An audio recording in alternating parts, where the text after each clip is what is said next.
and Mr. Ron Crowder. And of course, Ms. Diddy, before we had our first commercial break, we were talking about some aspects of AIDS and HIV.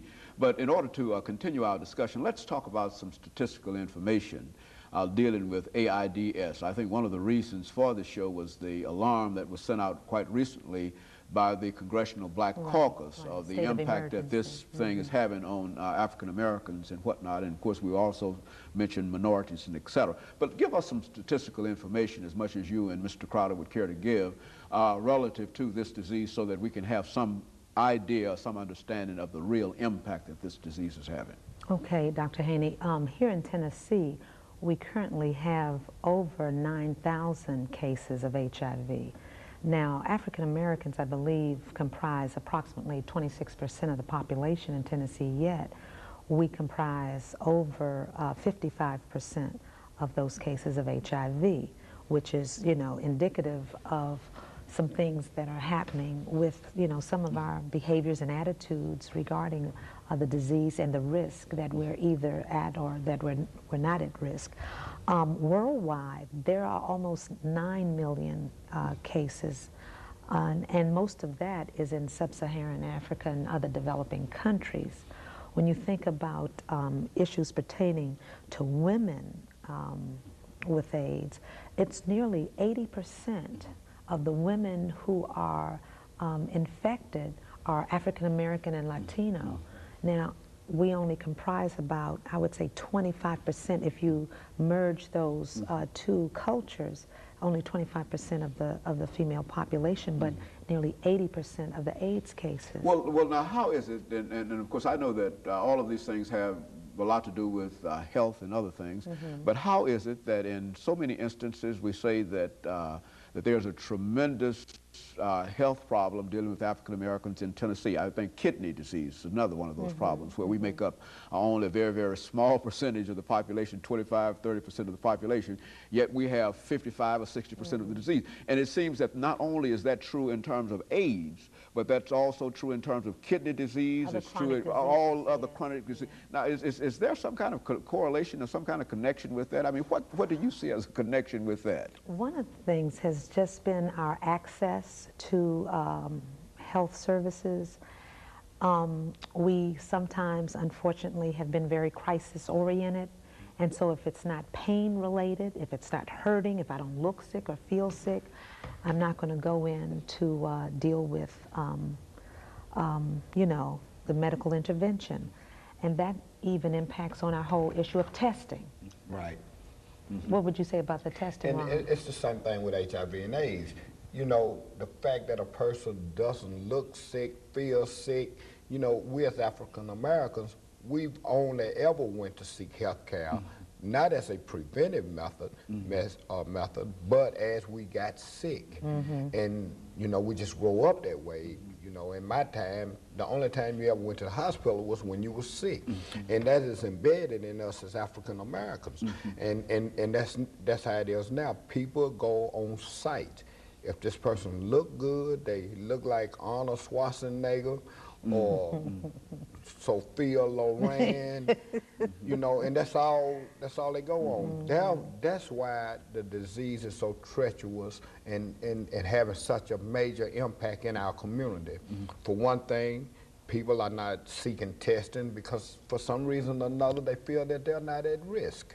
They're not, this is my next door neighbor's problem, this is their problem, it's not my problem. And you know, like people tell me all the time, you don't look sick, and I try to explain to them, what does a person with AIDS look like? And that's been portrayed on TV, that he's gonna be extremely skinny, real sickly looking, and that's the way that's the picture that they portray. Well, would you say, Mr. Crowder, though, that over the last many years, and I think we mentioned earlier that one of the first interviews that we had dealing with this disease was with the founder of the organization that you're with now, Dr. Poku, who was at that time the director of COPE. And I think that one of the things is that people have a fear really of finding out about some of the things, some of the calamities that they think that they might befall them, and so they don't pay any attention to it, or they try to simply stick their heads in the sand. Is that what we're saying? Yeah, exactly. And again, I like to stress that now it's not like it would. This is 98. This ain't 88. And now they have better treatments. People are living longer. Disease progression is at a slower rate. As a matter of fact, this year is the first year we've seen a drop in AIDS-related deaths. Now that's not to say that new infection rates are not going up, but AIDS-related deaths in and of itself is decreasing. That's because people are living longer with the disease. And now they have great testing. They can test now to see exactly where you are in the stage of the disease. That's with the viral load testing.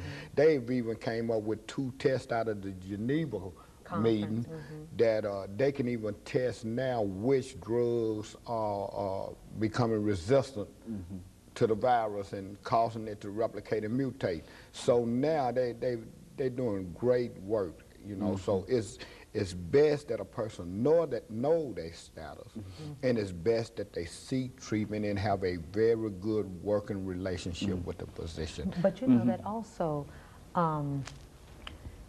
has a relationship to our community's attitude about HIV and AIDS. And in the African American community, well, in the United States, in and of itself, when AIDS first became known and an epidemic, it was initially associated with gay white males. Then that was West Coast. And the East Coast, it was IV drug users. So the stigma of being in any of those populations is enough to bring shame and guilt and all kinds of negative feelings.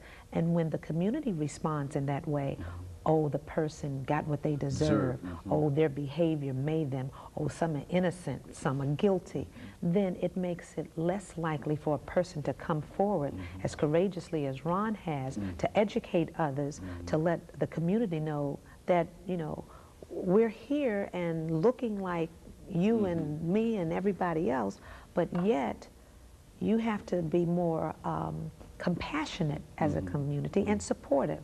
And so many of the, I think, people who may be walking around infected who have never been tested don't want to deal with the subsequent emotional baggage that may come with having a diagnosis of positive because of the stigma. And one other thing with that is, and what that does is, and what's happening is, people in Africa. Let me interrupt here, and of course we're going to have to take this break, and we'll be back with you following this short commercial break. I should have let you break in there. We're talking to Ms. SDennie.